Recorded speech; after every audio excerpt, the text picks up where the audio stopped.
Hari ni Abang Sado ada satu unit lagi corner lot semi D berhadapan dengan taman depan ni. Padang tak menghadap rumah. Jom kita tengok rumah ni. Jom. Ni dia geng, rumah corner lot di Taman Setiawan, fasa ke-8. Jom kita tengok rumah ni. Dia punya corner unit dia. Tanah tepi ni memang luas. Okey. Dan depan ni boleh masuk dalam 2 biji kereta. Tak besar sangat tapi just nice boleh masuk 2 biji kereta standard. Okey, rumah masih baru, masih koyak plastik. Basic unit dan ini adalah bahagian dalam dia, ruang tamu dia. Just nice sampai ke belakang ni. Okey, dia ada pembahagi antara ruang living hall, ruang dining dan kitchen belah belakang sana. Kita tengok dalam master bedroom dulu.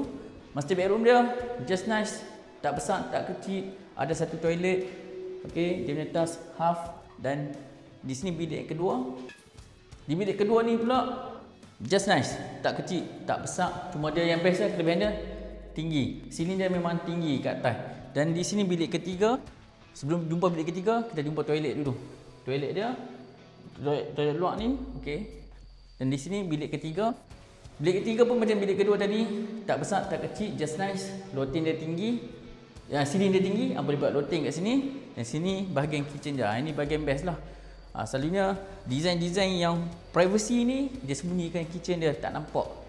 So ini kitchen dia dah ada bahagian ni. Ini pintu belakang dia. Nampak ruang ni kalau hangpa nak reno, hangpa nak dekor, nak extend pun boleh. Jadi rumah ni owner nak jual harga berapa? Harga memang tak masuk akal. Rumah baru koyak plastik, harga RM340,000. Nego, slide nego. So siapa nak dapatkan rumah di Setiawan, kontak Abang Sado. Rumah nice, kejiranan pun cantik, depan padang, tak kacau orang. Kontak Abang Sado, kita halu sampai jadi.